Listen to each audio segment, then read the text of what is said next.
All right, so this is our first lecture in heat transfer. This is our textbook right here. You can take a look at it. I don't know when they're going to come out with the 7th edition, but its 6th edition is good. All right. We're going to jump into Chapter 1. When I select a textbook for a course, I try to follow it. If you've had me before, hopefully you know that. I don't ignore the textbook. What we're going to emphasize in Chapter 1 is a discussion of the physical origin and rate equations associated with describing conduction heat transfer, convection heat transfer, thermal radiation heat transfer. We are going to skip the resistor concept, save that for next time. We're going to try to link in the new class, the heat transfer class, with other material that you've had, let's say your thermodynamics class. It's hard to sometimes take and transition from one class to the next. Sometimes the syntax, the symbols can be a stumbling block. I'll try and address that. This is old school units and dimensions. If you're not very good at units and dimensions, read that section. It's well written. This is how to solve engineering problems. I know heat transfer problems, but it's general methodology. Summarize what you're asked to find, have a sketch, organize your work, think about what you did, that type of thing. And then this is how heat transfer is important to many applications. Why do mechanical engineers study it? Because it's the cause of death of a lot of equipment failure. When things get too hot, things need to be cooled, or you need to keep things warm. So either way, keeping things cool or keeping things warm, very important in manufacturing processes. Let's press forward. So what is the study of heat transfer? Well, heat by itself is defined as the energy transferred. So when you see the word heat, it implies that there's a transfer of something. The transfer of energy. And it's by virtue, or what causes the transfer of energy, is a temperature difference. One way to define work is to say it's energy transfer that's not caused by a temperature difference. Everything that's not heat is work. That's one way of defining work, energy transfer. But heat, sometimes people would say this is redundant, but hey, that's the way we talk about it. We talk about heat transfer. All right. So a couple points here. What is being transferred? Energy. That's what's being transferred. And what drives the heat transfer? The temperature difference. If you have no temperature difference, can you have a heat transfer? No. It has to be driven by a temperature difference. It's from hot to cold. Why isn't the cold to hot making the cold colder and the hot hotter? Yeah, that would be a great heat transfer. It's a spontaneous, transfer of energy from hot to cold. You take a look at the second law of thermodynamics. If it was going to be a spontaneous transfer from cold to hot, it would violate the second law. You can do an entropy calculation and show that. And it's always from here to there, meaning you could see it goes across the boundary, out of one into the other. I know that the system may be continuous, and you may think about across this boundary, across that boundary, across this boundary, but it's still from here to there. That's the idea. It's being transferred, moving from one location to another, one system or object to another system or object. Well, what drives it? Temperature. Some things are really hard to define. Temperature is one of them. Time is one of them, right? Some of these concepts. You were accustomed to time from wee when you were little. It's bedtime. And you cried and didn't want to go. But you had to go. It was bedtime. The sun went down. So you were just saturated with the concept of time. You don't even think about it anymore. But if somebody said, define time, it'd be pretty hard to do. Likewise, temperature. You're saturated from hot and cold. I was feeding the grandson the other day, and it's like he spit it out. It's too hot or something, And you got to be careful. Babies can easily get burned. But anyway, little ones. But you're so saturated with the concept of temperature that you would be challenged to say, what is temperature? Define it. Well, I'd run off to the physics department. They'd give me a definition that's really not too practical. But I'd get a definition probably more realistic to what temperature is. Challenge yourself. What exactly is temperature? Here's a simple definition, just very simplistic. It's a measurement of how hot or cold something is. Good enough for us, right? The higher temperature, really, you can link it to an ideal gas, monoatomic. It's related to the kinetic energy, the molecular activity of the gas, the energetics of the molecules, and there you go. That's a good definition or sense of temperature. If things are moving and vigorously vibrating and striking on a molecular level, has a higher temperature. Well, what are our three modes of heat transfer? Well, you have conduction, convection, and thermal radiation. Really, some people say just it's conduction and radiation, and convection's just a combination of special conduction with fluid, bulk fluid motion, not much added to it. But we're going to stick with the three basic modes. Somebody may want to, I want to put in a fourth, boiling and condensation. Well, okay, that's part of convection. But you could probably break it down to 4 and 5 or 6 other categories. What about phase change, part of boiling and condensation? But we're going to talk about today conduction, convection, and thermal radiation. Well, what is conduction heat transfer? Easiest way to introduce it is to think about a slab of material, one-dimensional heat transfer, where this slab has a coordinate system. I'm going to say this is X, and the slab starts at X equal to 0 and ends at X equal to L, so the thickness of the slab is L. That's our slab thickness. It's made up of some material. I don't know what it is. It could be, think about it, wood or some metal or some plastic, some material. It's easiest to think about a solid versus a fluid or a gas, or a liquid or a gas. And now that we have the x-axis described, that's position, we want to talk about the temperature through that slab. Maybe the temperature on the right side and the temperature on the left side of that slab. So what we'll do is we'll introduce a temperature scale and we'll put it on the y-axis. So that's temperature. And if you like, we could maybe put, this would be a high temperature, TH, and this would be a lower value of temperature, TL. And what would we have? We would have the spontaneous flow of heat through that material. Maybe it's a good conductor, has a high thermal conductivity, or moves a lot of heat through it for the same temperature difference. Maybe it's an insulator. Okay. But if it was steady state, what would the temperature profile look like? Would the temperature profile look more like that? Or would the temperature profile look like that? Or the temperature profile look like that? What would the temperature profile look like if it was steady state through the slab? More like, first clicker question, A, B, or C?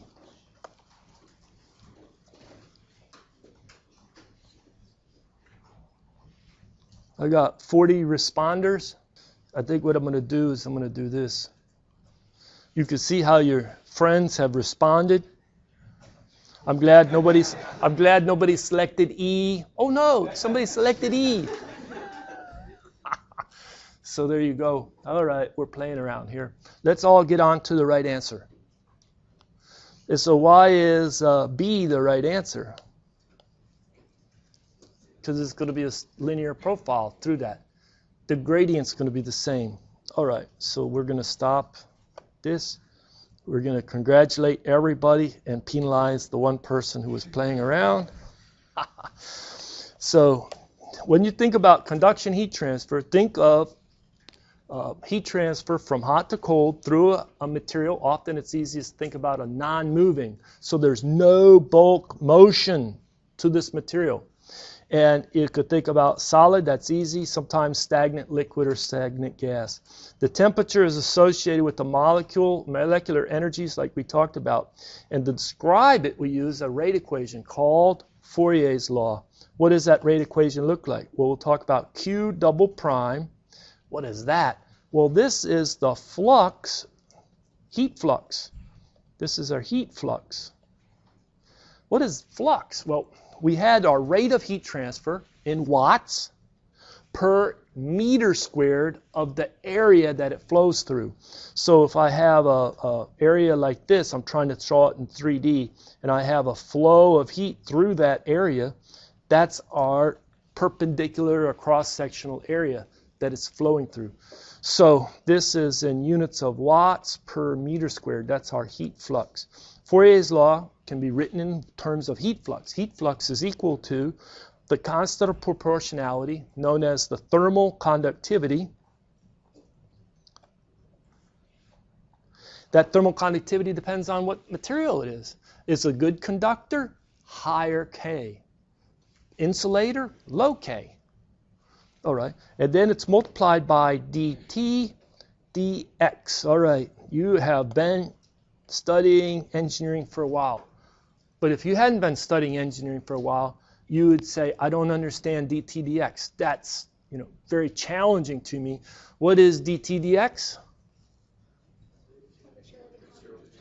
It's a derivative of the temperature. It's the temperature gradient.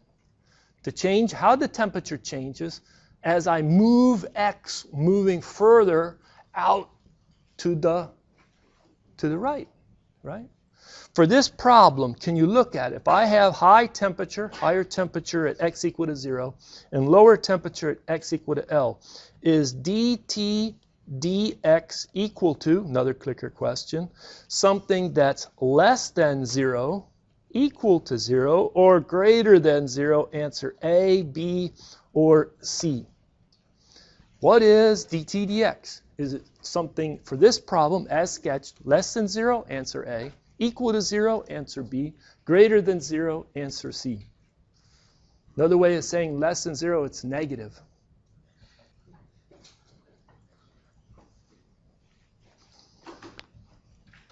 Zach, you're going to have to help me, buddy.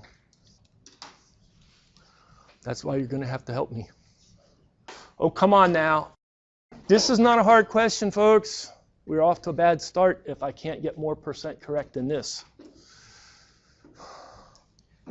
Which is the direction of moving and increasing x? Isn't that the little symbol for the direction of increasing x?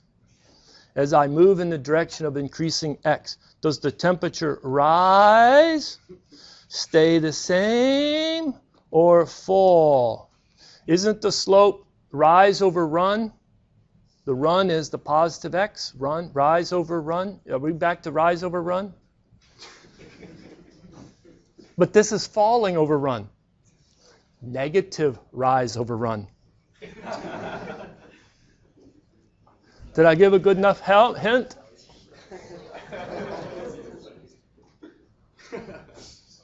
Did I help? Did I help some? Okay, I'm trying to get 100% pass rate here. We're catching on. Thank you very much. There's always one holdout, so I can't anticipate perfection. So we just press on. Stop. Oh, no, he made it. Yay. All right, this is the correct answer. Now, why did I leave a little space right here? Because if the temperature gradient's negative and the heat flux is in the direction of lower temperature, I want it to not have the flopping of the sign. I need to put a negative sign right there. I need to put a negative sign in Fourier's law. And I guess I need to ask you to think about why that negative sign is there. But it's temperature from hot to cold. You're going to have a negative gradient in the direction of heat flow. And we want Q double prime in the direction of heat flow. That'll be in the direction of decreasing temperature. All right. So that always, I'm going to tell you, you'll be able to correct me. Some of you will say, excuse me, professor, did you forget the negative sign? And I'll say, I did it again. I don't know why. I wrote Fourier's law too fast, and I left off the negative sign. Watch me. You'll see me do it. But a lot of students will do it too. So be careful. That negative sign will trip us up every now and then. So we have a temperature distribution. When we say temperature distribution, T is a function of X. Don't we have to have something as a function of X before we differentiate it? That's why we have a temperature distribution. 1D, it's just a function of X. We differentiate it. That's a fancy way of saying, hey, the gradient, dt dx, we're going to get into the Laplacian. Hey, you had more than just calculus. You had all the differential equations, engineering analysis class. The constant of proportionality is known as the thermal conductivity. That symbol for this book is K. Another book may use lambda. That's common in Europe, but K is common in the United States for thermal conductivity. Somebody says, you know what? What are the typical SI units for this flux right here, this heat flux? Can you recall? Watts per meter squared, right. Now, what would be the units on dt dx? Change in something over change in something. Change in temperature divided by the change in position, degrees C per meter. What are the units? Can you infer the units on K, the thermal conductivity? Well, the units on K would be the units of the heat flux divided by the units of dt dx. This is where the power comes in. I want you to give me the units on K, and there's the big hint. Instead of multiple choice, I'm going to switch our answer to short answer. And you can now type it in.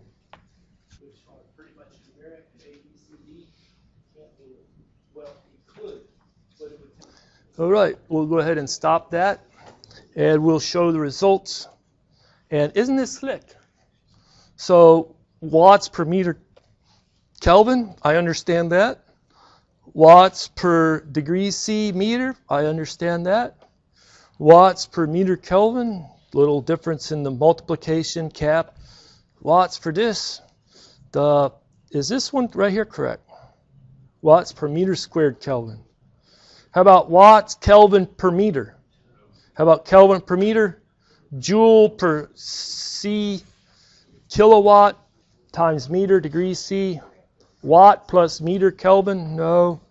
Watt per meter degrees C? That works. Watts per unit meter Kelvin? I'll count it correct. Watts per meter degree C. It takes us a long time to grade. Oh, just everybody's right.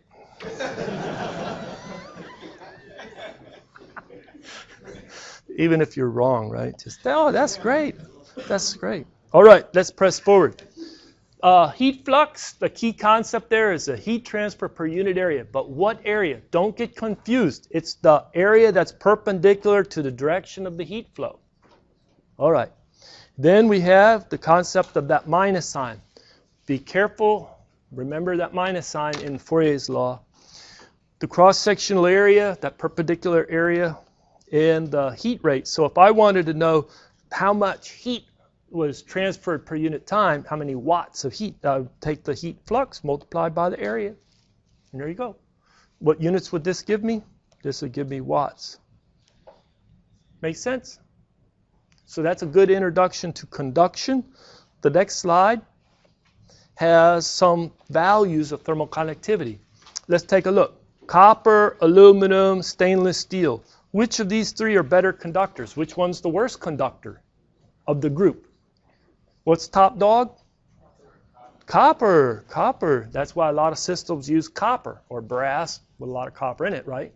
For conducting heat. But then if copper is too much of this, you fall back to maybe aluminum. And aluminum's really good for heat transfer. Do you make heat exchangers out of stainless steel? Well, if you need it for corrosion or other properties, you're forced to, but otherwise, not for thermal characteristics. How about some low carbon steel? Pretty decent Ks, but not as high as aluminum. Or iron. So you have to pay attention to the carbon content and the makeup of the material. It's not easy to say, oh, here it is. And oh, by the way, it does have a slight temperature change. It can depend on temperature. You have to be careful there too. But thermal conductivity, that's our property. Does this look right? Is this typeset correct? Does that look okay? Watts per meter degree C? Is that okay? Yeah, it's okay.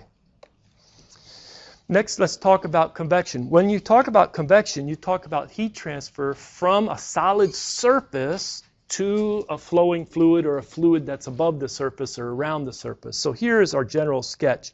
There's our surface, where this all down in here is the solid. What's above?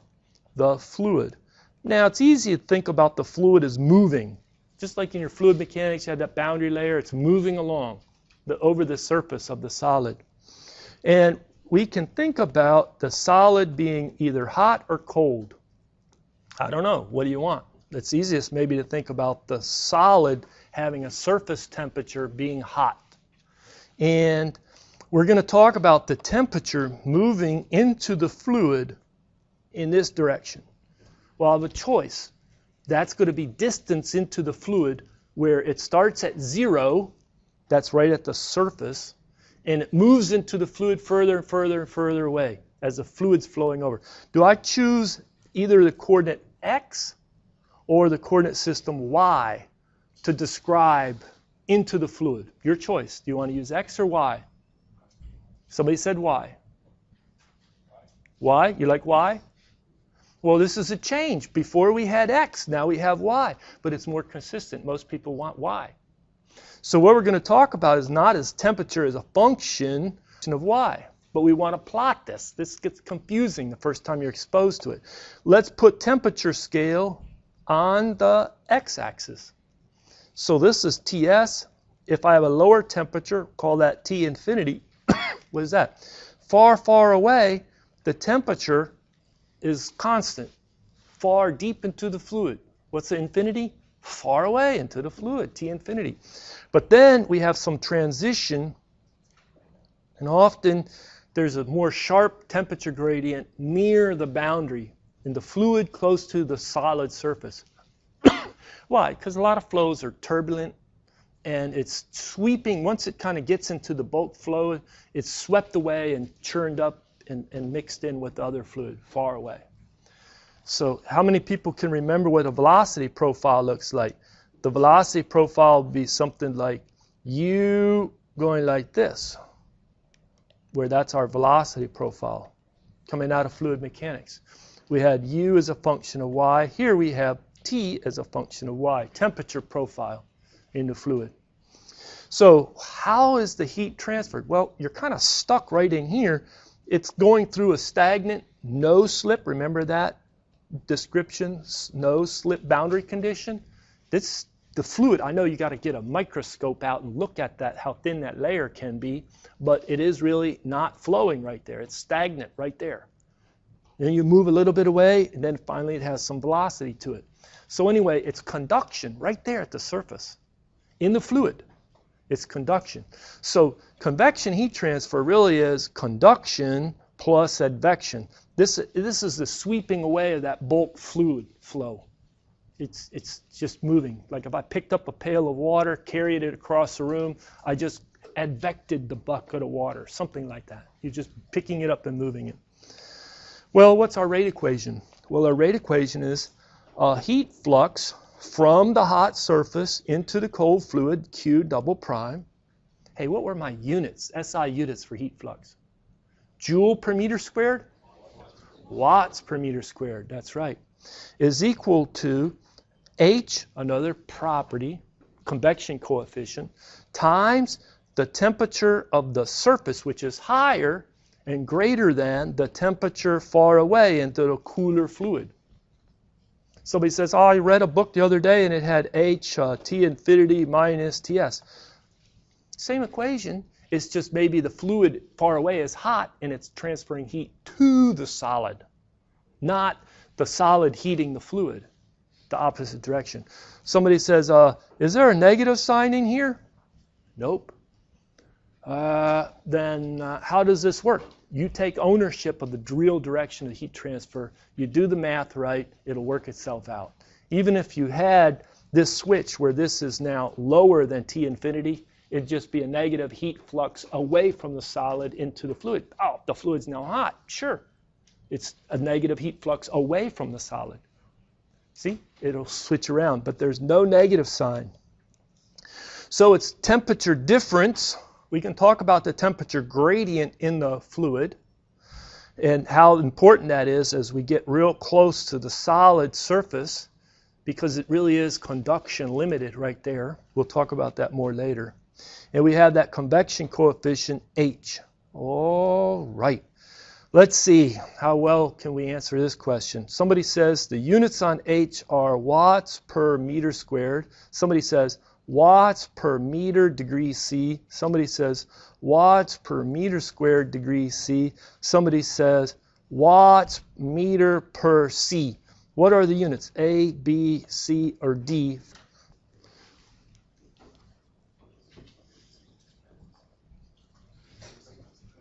And we'll go ahead and grade it. And you're correct. It is C. It's watts per meter squared degree C or watts per meter squared Kelvin. Either one. All right. Heat flux, we emphasize Q double prime is a watts per meter squared. That's our heat flux. There's no minus sign in Newton's law of cooling. We do have this area. What exactly is this area? It's that wetted area, contact between the solid and then the fluid. All right.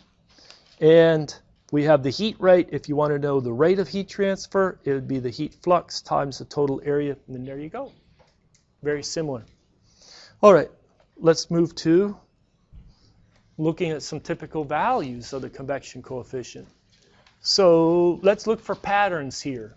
Do you see any patterns? Who would like to volunteer and speak up and say, hey, this is a pattern I observed from this data? Yes, sir. Okay, so a gas appears to have a much lower convection coefficient than a solid. Yeah, gases have lower convection coefficients. That's one observation you should draw from something like this. Another observation, you're done, thank you very much. Somebody else. Gases have lower convection coefficients than liquids. Highest. You want some high convection. You want to move from a solid into a fluid. Boiling and condensation, hard to beat. That can really move a lot of heat per delta T. So convection coefficients are huge for boiling and condensation. One other very simple observation. Thank you, thank you. Somebody else? Forced is higher than free. Now, what does free and forced mean? I know that's probably the hardest thing to decipher. Free or natural convection means that the flow motion, remember there's some bulk motion now of the fluid, is caused by a temperature gradient where hot gases or hot liquids rise and cold sink. That's the typical way it goes. Hot air rises, cold air sinks. That's buoyancy in the presence of gravity. Forced, oh, I have a fan blowing, right? You ever see somebody, they're hot, they have a little, even a paper like this, they do this. What are they doing? Moving from natural convection on their face to forced convection on their face, right? So this is forced convection, fan, something blowing on you. Same with a pump to motivate the liquid to throw it over the solid surface to help promote heat transfer over the tubes or something. So this is higher than this, regardless if it's gases or liquids. So those three observations are good. Units. The convection coefficient is reported to be 10 watts per meter squared Kelvin. And no matter how many times I cover it, how many times I repeat it, I'll get this question that I did last time on the final exam in heat transfer. On the final exam, I feel like I just need to give up. Student comes up, I can't make the units work on this problem. You gave me the convection coefficient in watts per meter squared Kelvin, and I need everything in degrees C. I can't work this out.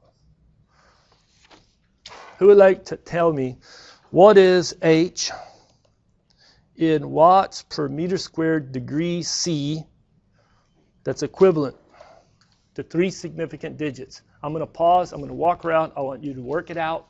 Thank you very much. You may have had me before for volunteering, but I really want 100%. I don't want anybody on the final exam asking me any questions similar to this, period.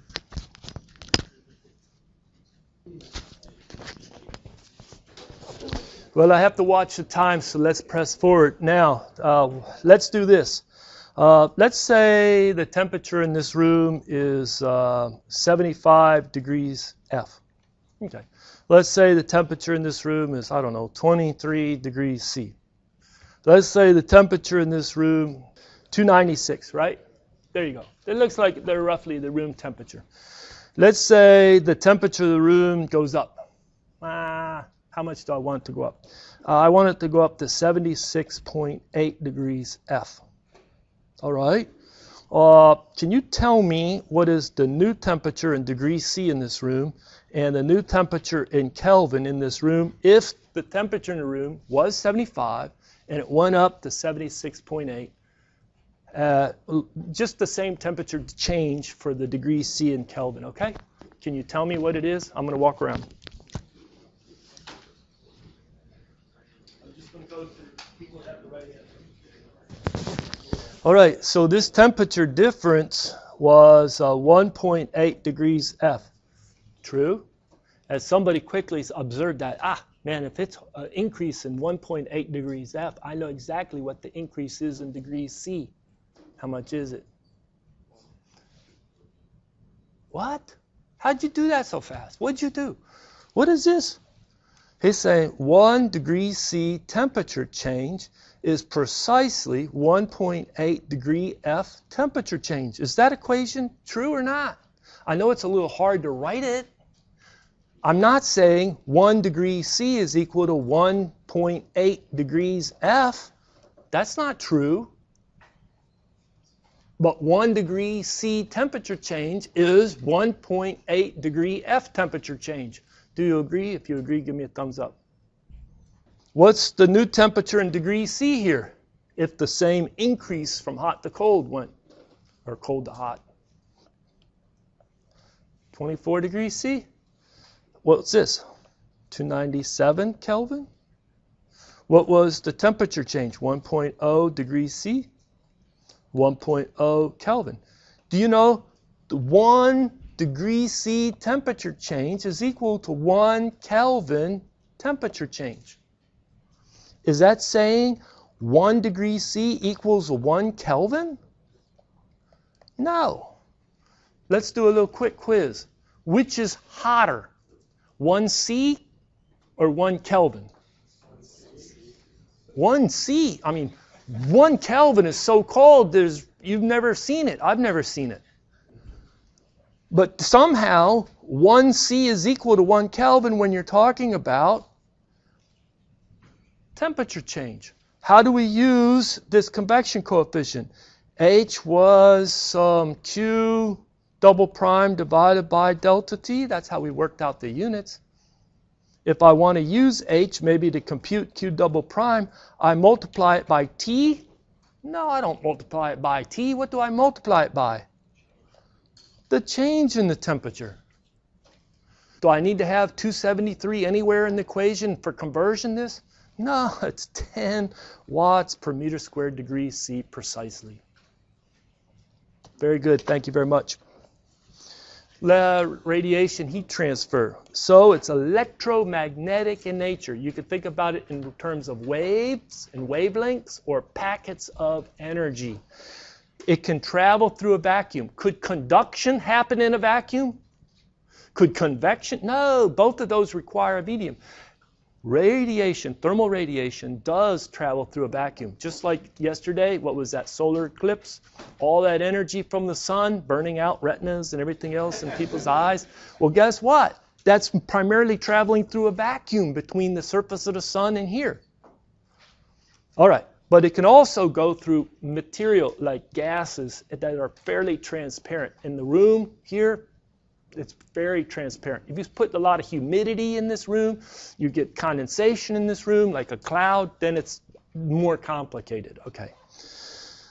So what we think of is the easiest is a surface that's just going to be sending out photons. It's going to be radiating.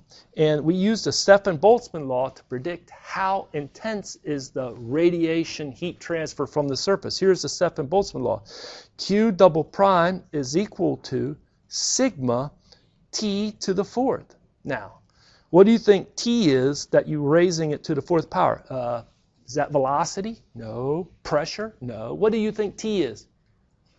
Temperature. Do you think you could put in degrees C in there, or do you have to put in an absolute temperature? It's an absolute temperature. It's going to be in Kelvin. It must be an absolute. What is this sigma? That's our SB, the Stefan-Boltzmann constant. It's 5.67 plus some other digits, but we truncate it 5.67 times 10 to the minus 8 watts per meter squared, Kelvin to the fourth. Got it? So this is just how strongly the surface is emitting. If it's a perfect emitter, if it's a black emitter, there is the Stefan-Boltzmann law. If it's a perfect emitter, it's also a perfect absorber. That's why they call it black surfaces. But most surfaces aren't perfect, and we put a fudge factor in there. We put in the emissivity. Now, the emissivity is a property of the material.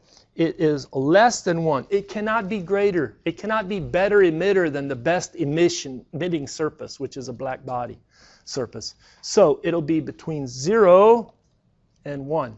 It can be really close to 1.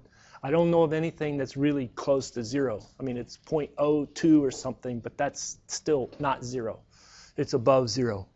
So you have a heat flux. This is our heat flux equation for emission only. If you have another surface out here and the photons are leaving this surface and hitting that one, well, guess what? There's photons from that surface that are leaving it and coming back. So there's going to be a net exchange. Don't worry about the exchange. Just think about Stefan-Boltzmann. It's just the emission. But if it's sending out photons, something else is sending back. Even if something that's extremely cold still has some radiation coming from it, thermal radiation. Everything in this room, every surface is emitting photons. All right, let's press forward. Well, here are some emissivity values. First, we'll take a look at aluminum, cast iron, copper, stainless steel. What is common between these four? What do you think about those? Metals. You could have polished or you could have oxidized. So if you've ever dealt with even copper, let's say you're a plumber's apprentice or helper, you see copper tube. When it's brand new, shiny. You could take something, clean it up. You need to maybe clean it up before you solder it in a piping system. It gets shiny.